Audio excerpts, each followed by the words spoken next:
ஆஸ்பென்ஸ் அனைவருக்கும் வணக்கம். இன்று நம்ம நேர்காணல் நடராஜ் அகாடமியினுடைய நிறுவனர் நடராஜ் அவர்கள்கிட்ட வந்திருக்கிறோம். டிஎன்பிஎஸ்சி தேர்வுகள் குறித்து அவர்கிட்ட பேசி தெரிஞ்சுக்கலாம். சார் வணக்கம் சார். வணக்கம் வணக்கம் சார் வணக்கம். தாவேக அரசு அமைந்த பிறகு 3 விடயங்கள் முக்கியமாக டிஎன்பிஎஸ்சி ஆஸ்பென்ஸ் பாதிக்கும் வகையில் நடந்திருப்பதாக நான் பார்க்குறேன். ஒன்று கரூர் சம்பவம். அந்த சம்பவத்தில் அரசு பணி ஒரு 31 பேருக்கு கொடுத்தது. அப்புறமாக மிகவும் குறைவான 26 இடங்கள் தான் குரூப் 1 பணியிடங்களுக்கு அறிவிக்கப்பட்டது. இப்போ 2 to 7லையும் பார்த்தீங்க அப்படின்னா குறைவான இடங்கள் தான் அறிவிக்கப்பட்டிருக்கு. இந்த 3 நிகழ்வுகளை எப்படி பார்க்குறீங்க சார்? ஆஸ்பென்ஸ்க்கு இது என்ன மாதிரியான தாக்கங்களை ஏற்படுத்தக்கூடும் அப்படின்றத சொல்லுங்கள். நீங்கள் சொல்லுது 3 விஷயம் கிடையாது சார், 5 விஷயமாக மாறி இருக்குது. சரிங்களா? அதாவது கரூர் விஷயம் ஒன்று, அப்புறம் குரூப் 1 விஷயம் ஒன்று, குரூப் 2 விஷயம் ஒன்று, and sub inspector exam. September மாதம் sub inspector exam call for பண்ணுறோன்னு சொல்லிட்டு 2027, 26 ஆண்டு கால அட்டவணை ரிலீஸ் பண்ணிட்டாங்க. ஜனவரி மாதமே ரிலீஸ் பண்ணிட்டாங்க. பட் இந்த அரசாங்கம் 2026 ஆண்டு கால அட்டவணை சப் இன்ஸ்பெக்டர் எக்ஸாம் கிடையாது, 2027 தான் அப்படிங்கிற மாதிரி சொல்லிட்டாங்க. ஸோ அந்த எஸ்ஐ எக்ஸாமினேஷன் ப்ரிப்பேர் பண்ணுறவங்களும் இன்றைக்கி மன உளைச்சல் தான் இருக்கிறாங்க. அண்ட் இன்னொரு முக்கியமான board TRP board, teachers recruitment board. Teachers recruitment போர்டில் காலேஜில் அசிஸ்டன்ட் ப்ரொஃபஸர்ஸாக ஜாயின் பண்ண இருந்த 4000 அவங்களுடைய அசிஸ்டன்ட் ப்ரொஃபஸர் வேக்கன்சியில் மிகப்பெரிய அளவில் முறைகேடு நடைபெற்று ரிசல்ட் பப்ளிஷ் பண்ணியிருக்கிறாங்க. இப்போ கோர்ட்டில் இருக்குது. சரிங்களா? அதனால் ஸ்கூல் காலேஜில் இருக்கக்கூடிய டீச்சர்ஸும் ஒரு சந்தோஷமாக இல்லை. போலீஸ் எக்ஸாம் ப்ரிப்பேர் பண்ணக்கூடிய தேர்வர்களும் சந்தோஷமாக இல்லை. குரூப் 1 எழுதக்கூடிய தேர்வர்களும் சந்தோஷமாக இல்லை. குரூப் 2 எழுதக்கூடிய தேர்வுகளும் சந்தோஷமாக இல்லை. ஒட்டுமொத்தமாக கரூர் நிகழ்வில் நாங்கள் அரசு பணி கொடுப்போம் அப்படின்னு சொல்லும்போது ஒட்டுமொத்தமாக அனைத்து தேர்வர்களும் சந்தோஷமாக இல்லை. ஆனால் ஒட்டுமொத்தமாக அனைத்து தேர்வர்களும் குறைந்தது 30 to 40 லட்சம் தேர்வர்கள் இவர்களுக்கு வாக்களித்தார்கள். இதுதான் 100% உண்மை. காரணம் சொல்லி கேட்டிங்கன்னா, லாஸ்ட் இயரில் ஜூலை மாதம் குரூப் 4 தேர்வு ஒழுங்காக நடக்கலை. அண்ட் குரூப் 2ல் வேகன்சி ரொம்ப கம்மி. செவிலியர்கள் போராட்டம் பண்ணாங்க, ஆசிரியர்கள் போராட்டம் பண்ணாங்க, டிஎன்பிஎஸ்சி குரூப் 4 தேர்வுகள் போராட்டம் பண்ணாங்க, தூய்மை பணியாளர்கள் போராட்டம் பண்ணாங்க. ஒட்டுமொத்தமாக வேலை வாய்ப்பை நாடி இருக்கக்கூடிய 30 to 45 வரை இருக்கக்கூடிய அந்த இளைஞர்கள் அதிகமாக வாக்களித்தார்கள். ஏன்னா அந்த அரசாங்கம் அவர்களுக்கு செவிசாய்க்கவில்லை. அதனால அதிகமாக எல்லாருமே யாருக்கு வாக்களித்தாங்கன்னா விஜய் அவர்களுக்கு வாக்களித்தார்கள், அரசு ஊழியர்கள் உட்பட. சரிங்களா? மீண்டும் அதே நாங்கள் செய்வோம் அப்படின்னு சொல்லி இவங்க செய்கிறாங்க அப்படின்னா, இடைத்தேர்தலில் இந்த அரசு ஊழியர்கள், இந்த போட்டித் தேர்வுக்கு ப்ரிப்பேர் பண்ணக்கூடிய மாணவ மாணவிகள், போலீஸ் எக்ஸாம் ப்ரிப்பேர் பண்ணக்கூடிய மாணவ மாணவிகள், TNPSC, TRB, medical recruitment board சொல்லி எக்ஸாமினேஷனுக்கு ப்ரிப்பேர் பண்ணி கூடிய அரசு வேலைக்கு செல்லக்கூடிய இருக்கக்கூடிய மாணவ மாணவிகள் ஆல்ரெடி கவர்மெண்ட்டில் ஒர்க் பண்ணுறவங்க, இவங்களுடைய வாக்குகள் கண்டிப்பாக டிவிகேவுக்கு கிடைக்காது. இதை தான் நாங்கள் லாஸ்ட் வருஷம் பார்த்தீங்கன்னா டிஎம்கேவுக்கு கிடைக்காதுன்னு சொல்லி சொன்னோம். அதேமாதிரி அவங்க வாக்களிக்கவில்லை. இன்று டிவிகேவுக்கு கிடைக்காது சொல்கிற காரணம் என்னென்னா, ஒரு மாற்றத்தை எதிர்பார்த்து இவர்கள் வாக்களித்தார். நீங்கள் கரூர் வழக்கில் ஓகே, இன்னைக்கு சுப்ரீம் கோர்ட் சொல்லிட்டாங்க. என்ன சொல்லிட்டாங்க? அவங்களுக்கு வேலை கொடுக்கறதுல உங்களுக்கு என்ன பிரச்சனை அப்படின்னு நாம் தமிழர் கட்சியை சேர்ந்தவர் வழக்கு போட்டிருக்கிறாரு. அவர்கிட்ட கேட்டிருக்கிறாங்க. வேலை கொடுக்கறதுல பிரச்சனை கிடையாது, நாங்கள் அதை பிரச்சனைன்னு சொல்லவே இல்லை. பொதுவான ஸ்டூடெண்ட்ஸ் மத்திய அவங்க பார்வையிலிருந்து பார்த்தீங்கன்னா, இன்றைக்கி ஒரு வேலைக்கு போகிறதுக்கு அவ்வளோ கஷ்டப்படுறாங்க.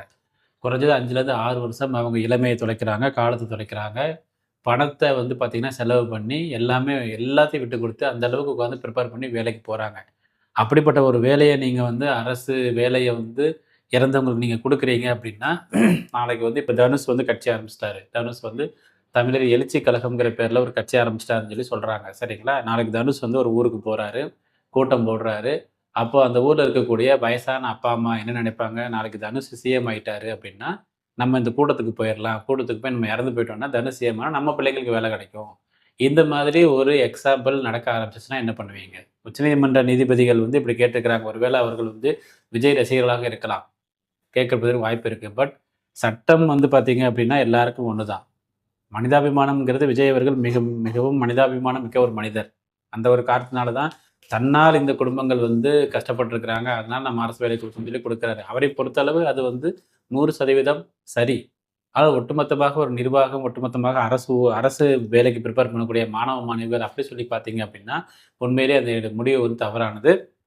அண்ட் இதற்கு மாணவ மாணவிகள் மத்தியில் கடுமையான ஒரு எதிர்ப்பு கிளம்பி இருக்கிறது.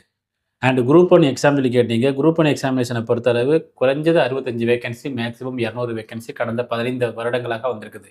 2014 மட்டும்தான் ஒரு 17 வேகன்சி அண்ட் 25 வேகன்சி 2014-15 அது போக 200 வேகன்சி வரைக்கும் கால்ஃபர் பண்ணியிருக்கிறாங்க. இவங்க வந்து ஃபஸ்ட்டு 26 அப்புறம் ஒரு 20 46. சரி ஓகே. அதில் டிஎஸ்பிங்கிற போஸ்ட் இல்லவே இல்லை.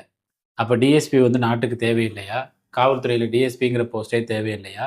எத்தனை காலி பணியிடங்கள் இருக்கிறது காவல்துறையில்? எத்தனை எஸ்ஐ எக்ஸாமினேஷனுடைய காலி பணியிடம் இருக்குது? எத்தனை வந்து கான்ஸ்டபிள் காலி பணியிடம் இருக்குது? எத்தனை டிஎஸ்பி காலி பணியிடம் இருக்கிறது? அப்போ வந்து சட்டம் ஒழுங்கை பாதுகாப்பதற்கு உண்டான அந்த டிவிஷன் லெவலில் இருக்கக்கூடிய ஒரு உச்சபட்ச அதிகாரம் படைத்த ஒரு அதிகாரி deputy superintendent of police. So அப்படி இருக்கும்போது அந்த பணியிடங்களுக்கு டைரெக்டாக கால்பார் பண்ணலை அப்படிங்கிறது மிகப்பெரிய ஒரு மன வருத்தத்தை ஸ்டூடெண்ட்ஸ் மத்தியில் ஏற்படுத்தி இருக்கிறது. காரணம் என்னவென்றால் டிஎஸ்பி ஆகணும், அதாவது சிங்கம் சூர்யா மாதிரி நான் போலீஸ் ஆகணும், டிஎஸ்பி ஆகணும் அப்படின்னு சொல்லிட்டே ஒரு குரூப் ஆஃப் பீப்புள் தமிழ்நாட்டில் இருக்கிறாங்க. அவர்களுடைய கனவு இங்கே சிதைக்கப்படுகிறது. ஒரு 2 வருஷத்துக்கு வந்து அவங்களுக்கு கால்பார் இல்லை அப்படிங்கிற மாதிரி நீங்கள் சொல்லிட்டீங்க. சரி ஓகே. அதுக்கப்புறம் நம்பர் ஆஃப் வேகன்சி ரொம்ப கம்மி. அடுத்து குரூப் 2க்கு வருவோம். குரூப் 2க்கு வந்து 780 வேகன்சி தான் group 2A and group 2 interview போஸ்ட்டில் 40 வேகன்சி. நீங்கள் 2011 2025 வரைக்கும் நீங்கள் எடுத்துக்கோங்க. 2011 அதிமுக புதிதாக ஆட்சி அமைத்த சமயங்களில் 6641 வேகன்சி கால்ஃபர் பண்ணாங்க, புது ஆட்சி. அண்ட் 2012 அதில் பாதியாக ஒரு 3000 சொச்சம் கால்ஃபர் பண்ணாங்க. அப்புறம் வந்து 2013 ஒரு 1100, அப்புறம் ஒரு 2500 அண்ட் 2015 அந்த ரொம்ப முக்கியமாக வந்து சென்னை பெருவெள்ளம் அந்த சமயங்களில் 1947 வேகன்சி கால்ஃபர் பண்ணாங்க. அந்த 5 வருடத்தில் எதுவுமே 1000க்கு குறைஞ்சது கிடையாது, 6000க்கு மேலே இருந்திருக்கு.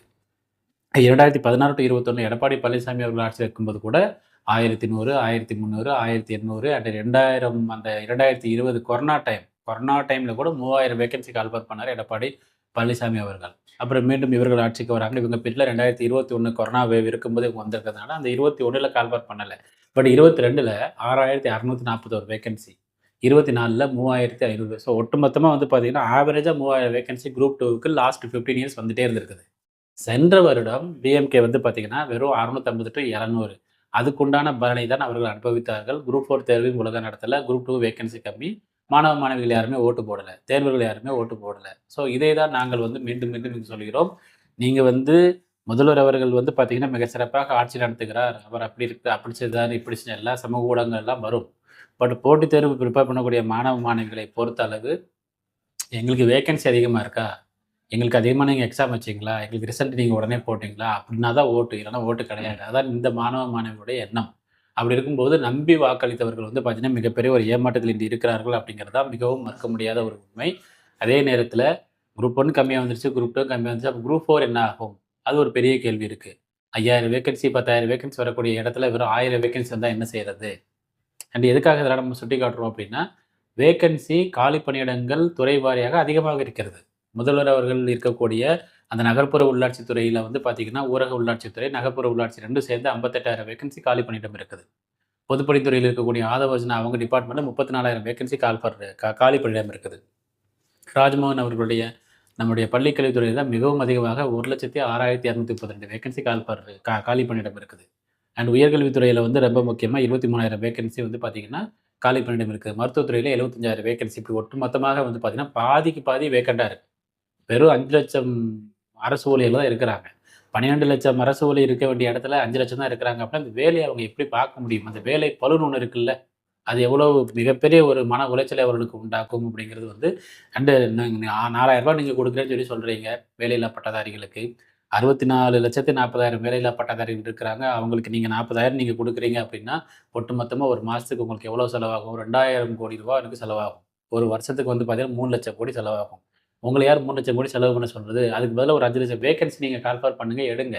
5 லட்சம் வேகன்சி நீங்கள் கால்ஃபார் பண்ணி ஒரு 5 வருஷம் நீங்கள் எடுத்தீங்கன்னா உங்களுக்கு எவ்வளோ செலவாக போகுது? சம்பளம் கொடுக்கறதுக்கு 96,000 கோடி தான் செலவாக போகுது. 96,000 கோடி வந்து செலவுறது பெரிய விஷயமா, இல்லைனா 3 லட்சம் கோடி இங்கே செலவு பண்ணுறது பெரிய விஷயமா? அதெல்லாம் யோசிச்சு பார்க்குறோம். ஸோ ஒட்டுமொத்தமாக அரசு நிர்வாகம் முடங்கக்கூடிய ஒரு அபாயம் கூட இங்கே இருக்குது. அதனால் வந்து உடனடியாக முதல்வர் அவர்கள் இதில் தலையிட்டு, ஏன்னா புதுசாக வந்திருக்கிறாங்க, எடுத்த உடனே நம்ம அவங்களை குறை சொல்ல முடியாது. புதுசாக வந்திருக்கிறாங்க, நிறைய விஷயங்களை கற்றுக்கிட்டு இருக்கிறாங்க, ஊழலை குறைத்திருக்கிறாங்க, நல்ல விஷயம் தான், நம்ம இல்லைன்னு சொல்லலை. ஊழலை குறைத்தால் மட்டுமே நிர்வாகம் சிறப்பாக இருக்காது, நிர்வாகத்தையும் சரியாக செய்ய வேண்டும். அதாவது நான் எந்த நிர்வாகமும் சரியாக செய்ய மாட்டேன், ஊழல் மட்டும் குறைப்பேன் அப்படிங்கிறது வந்து பார்த்திங்கன்னா அப்படியே ஒரு 5 வருஷம் போச்சுன்னா பிற்காலத்தில் தமிழ்நாடு நிறைய இடங்களில் முன்னிலையில் இருக்கிறது. அது எல்லாமே பின்னிடங்கள் போகக்கூடிய வாய்ப்புகள் அதிகமாக இருக்கிறது. அதனால் நிர்வாகமும் சிறப்பாக இருக்க வேண்டும், ஊழலும் குறைய வேண்டும். ஊழல் அதிகமாக இருக்கிறதும் தப்பு தான், நிர்வாகம் நல்லா இருக்குது ஊழலும் அதிகமாக இருக்குது அதுவும் தப்பு தான். ஊழல் கம்மியாக இருக்குது, நிர்வாகம் நல்லா இருக்குது. அப்படிங்கிற ஒரு அட்மினிஸ்ட்ரேஷன் தான் வந்து பார்த்தீங்கன்னா ரொம்ப முக்கியமாக தேவை. இதை வந்து புதிதாக பதிவேற்றுள்ள தமிழக வெற்றிக் கழகம் வந்து பார்த்தீங்கன்னா கண்டிப்பாக புரிந்து கொள்வார்கள் என்று நாங்கள் நினைக்கிறோம். அண்ட் ரொம்ப முக்கியமா நம்ம கேள்விப்படுற வரைக்கும் எல்லாரும் என்ன சொல்றாங்க, தொகுப்பூதியம் அதிகமா இது பண்றாங்க, அவுட் சோர்சிங் பண்றாங்க. நம்முடைய சட்டசபையில வந்து அன்புமணி ராமதாஸ் அவர்கள் மனைவி திருமதி சௌமியா அன்புமணி வந்து இது சம்மந்தமா பேசியிருந்தாங்க. அவுட் சோர்சிங் நீங்க பண்றீங்க அப்படின்னா, ஒரு ரூ. 12,000க்கு 30,000 சம்பளம் கொடுக்கறதுக்கு பதிலா 12,000 கொடுத்து நம்ம அவுட் சோர்சிங் வச்சுக்கலாம். சரி, ஓகே தான், நான் இல்லைன்னு சொல்லல. பட் அதே நேரத்தில அவுட் சோர்சிங்ல வேலை பார்க்குறவங்க வந்து ஊதியம் கம்மி, பணி காலம் அதிகம் அப்படிங்கும்போது அவங்க வந்து ஒழுங்கா வேலை பார்க்க மாட்டாங்க. அந்த ரெஸ்பான்சிபிலிட்டி எடுத்துக்கிற மாட்டாங்க. கவர்மெண்ட் சர்வீஸ் அப்படிங்கிறது ரொம்ப முக்கியமா வந்து ரெஸ்பான்சிபிள் சர்வீஸ். நீங்க ஒரு ஃபைல்ல ஒரு கையெழுத்து நீங்க போடுறீங்க அப்படின்னா, அது சம்மந்தமா எந்த ஒரு விஷயமா இருந்தாலும் நீங்க தான் ரெஸ்பான்சிபிள். அந்த ஒரு ரெஸ்பான்சிபிலிட்டிய வந்து அவுட் சோர்சிங்ல வரக்கூடிய அந்த கேண்டிடேட்ஸ் எடுத்துக்க மாட்டாங்க. ஹையர் ஆஃபீசர்ஸ் வந்து அத வந்து அவங்கள்ட்ட புஷ் பண்ண முடியாது. நீங்க தான் பொறுப்பு சொல்ல முடியாது. ஏன்னா, அவுட் சோர்சிங் நான் இன்னைக்கு இருப்பேன், நாளைக்கு போயிருவேன். அப்படி இருக்கும்போது அந்த ஒரு ஒரு ரெஸ்பான்சிபிலிட்டியான ஒரு ஜாப் வந்து அவங்க பண்ண மாட்டாங்க. அதற்காக தான் அரசு வேலை வந்து நிரந்தர பணியிடமாக இங்கு உருவாக்கப்பட்டிருக்கிறது. அந்த சௌமியா அன்புமணி மேடம் சொல்ற மாரி மின்சார வாரியத்திலயோ, உயர்கல்வித்துறையிலோ, பள்ளி கல்வித்துறையிலோ, பேரூராட்சியிலோ, நகராட்சியிலோ வந்து பார்த்தீங்கன்னா, அவுட் சோர்சிங் முறை ஒழிக்கப்பட வேண்டும்னு சொல்லிட்டு அவங்க சொல்லியிருக்கிறாங்க. நம்முடைய விஜய் அவர்கள் சென்ற வருடம் ஆகஸ்ட் 21 மதுரை மாநாட்டில சொன்னாரு. அவுட் சோர்சிங் முறையை ஒழிப்பேன் என்று அவர் சொன்னாரு. ஆனா இந்த வருடம் வந்து அவர்களிடமே வந்து சௌமியா அன்புமணி அவர்கள் கோரிக்கை வைக்கிற அளவுக்கு தான் இன்னைக்கு இருக்குது. ஸோ அதனால வந்து 100 நாள் ஆகிவிட்டது. 100 நாள்ல வந்து பார்த்தீங்கன்னா, நிர்வாகத்தை வந்து திறம்பட கொண்டு வரணும் அப்படின்னா, நிரந்தர பணியாளர்கள், நிரந்தர பணியிடங்கள் வந்து பார்த்தீங்கன்னா, முழுமையாக ஃபில் பண்ண வேண்டும். அ நெறைய செலவாகிறது அப்படிங்கிறதுல 2வது செலவாகுங்கிற காரணத்துக்காக ஸ்கூல்ல யாரும் பசங்கள படிக்க வைக்காம இருக்கிறதில்ல. கடன் வாங்கியாவது பசங்கள எல்லாரும் படிக்க வைக்கிறாங்க பெற்றோர்கள். அந்த மாரி கடன் வாங்கியாவது நம்ம வந்து சம்பளம் குடுக்குறதுக்கு அரசு ஊழியர்கள அப்பாயிண்ட் பண்ணணும்.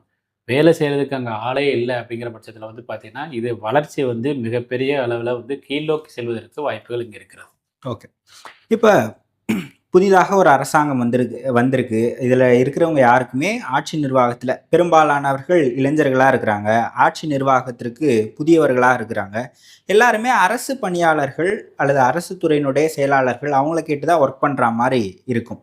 இப்ப இதுக்கு நம்ம அரசாங்கத்துல இருக்கக்கூடிய புதிதாக வந்த டிவிகே கவர்மெண்ட்ட மட்டும் குற்றம் சாட்டணுமா? இல்ல ஒவ்வொரு துறையிலயுமே ஒரு செக்ரட்டரி இருப்பாங்க. அவங்க தான் வந்து டிஎன்பிஎஸ்சிக்கு இவ்வளவு வேக்கன்ட் இருக்குன்னு அனுப்புவாங்க. அவங்க ஏன் இத அனுப்ப மாட்றாங்க அப்படின்னு நினைக்கிறீங்க?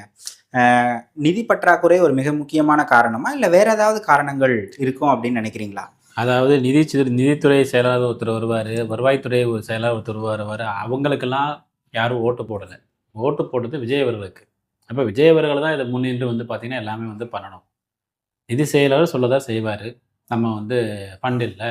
நம்ம வந்து பார்த்தீங்கன்னா, புதுசா வந்து ஒரு ஆள் எடுக்கிறதுக்கு இவ்வளோ செலவு. நிதி செயலாளர் சொல்ல தான் செய்வாரு. கடந்த 15 வருடங்களாக எப்படி அதிகமா வேக்கன்சி வந்துச்சு? அன்னைக்கு வந்து நம்ம வந்து என்ன ஒரு பயங்கரமா ஒரு பாசிட்டிவா வந்து நிதித்துறையில நம்ம இருந்தோமா? அப்படி கிடையாது. ஒரு வருடமும் கடன் வாங்கிட்டு தான் இருக்கோம். அப்படி இருக்கும் பொழுது செயலாளர்கள் சொல்ல தான் செய்வாங்க. பட் மக்கள் நலன் என்பது என்ன? தேர்வர்கள் நலன் என்பது என்ன? 30,00,000 40,00,000 போட்டித் தேர்வு ப்ரிப்பேர் பண்றவங்க நமக்கு ஓட்டு போட்டிருக்கோன்னா, அவர்கள் நலனை தான் நாம் பார்க்க வேண்டும். அரசாங்கம் என்பது வந்து ஒரு பேங்க் மாதிரி ப்ராஃபிட் மேக்கிங் கம்பெனி கிடையாது. இது வந்து ஒரு சர்வீஸ், மக்களுக்கு சேவை செய்யக்கூடிய ஒரு கம்பெனி. மக்களுக்கு சேவை செய்யும்போது கடன் வரதான் செய்யும். அண்ணாமலை அவர்கள் சொன்னாரு. வருஷம் வருஷம் 20,000 கோடி வாங்குவாங்க. ஒட்டுமொத்தமா முடியும்போது 20,00,000 கோடி வாங்குவாங்கன்னு சொல்லி சொன்னாங்க. இது வந்து நடக்கிறது தான். ஏன் கடன் குடுக்குறாங்க?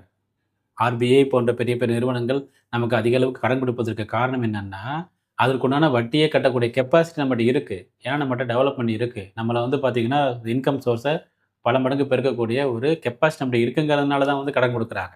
அப்படி இருக்கும்பொழுது கடன் வாங்குறது ஒரு பெரிய தப்பே கிடையாது. கடன் வாங்கியாவது காலத்தை கழிக்க வேண்டும் தான் பெரியவங்க சொல்லியிருக்கிறாங்க. அதனால கடன் வாங்கியாவது அரசு ஊழியர்களுக்கு புதிதாக தேர்வு செய்யப்படக்கூடிய அரசு ஊழியர்களுக்கு சம்பளம் கொடுக்கணும் அப்படிங்கிற ஒரு எண்ணம் அரசாங்கத்துக்கு வேண்டும்.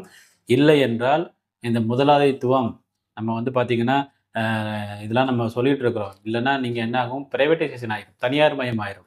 தனியார் மயமாவதற்கு எதற்கு வந்து பார்த்தீங்கன்னா, நம்ம வந்து ஒரு அரசாங்கத்தை அமைக்க வேண்டும் என்ற எண்ணம் தேர்வர்களிடையே வந்துரும். மாணவ மாணவிகளிடையே வந்துரும். பெற்றோர்களிடையே வந்துரும். அண்ட் பொதுமக்களிடையே வந்துரும். இன்னைக்கு வந்து ஒரு எக்ஸாமினேஷன் கால் ஃபார் பண்ணல அப்படின்னா, அந்த அந்த ஒரு வழி கம்மியா கால் ஃபார் பண்ணியிருக்கிறாங்க அப்படிங்கிற ஒரு சோகம் அந்த பையன், அந்த பெண் ப்ரிப்பேர் பண்ணக்கூடிய பையன், பெண்ணோட போகிறது கிடையாது. அவங்க பேரண்ட்ஸும் வந்து பார்த்தீங்க அப்படின்னா, ஐயய்யோ! கம்மியா தான் கால் ஃபார் பண்ணியிருக்கிறாங்களா? இந்த டைம் எக்ஸாம் எழுதி அடுத்த வருஷத்துல வேலைக்கு போய் ஒரு கல்யாணம் பண்ணி வச்சாலும் நினச்சா அது முடியாதோ அப்படின்னு சொல்லிட்டு அவங்களுக்கும் வந்து பார்த்தீங்கன்னா ஒரு பெரிய ப்ரெஷர். நீங்கள் எக்ஸாமினேஷன் ப்ரிப்பேர் பண்ணக்கூடியவங்க எல்லாருமே குறைந்தது ஒரு 23 வயதுலேருந்து 40 வயது வரைக்கும் ப்ரிப்பேர் பண்ணுறாங்க. சரிங்களா? அந்த 23 வயது 40 வயது வரைக்கும் ப்ரிப்பேர் பண்ணுறாங்கன்னா அவங்களுக்கு அவங்க வீட்டில் எவ்வளோ பெரிய ஒரு அழுத்தம் இருக்கும். எல்லாரும் வந்து அவ்வளோ ஈஸியாக வந்து எக்ஸாமினேஷன் ப்ரிப்பேர் பண்ணுறது கிடையாது.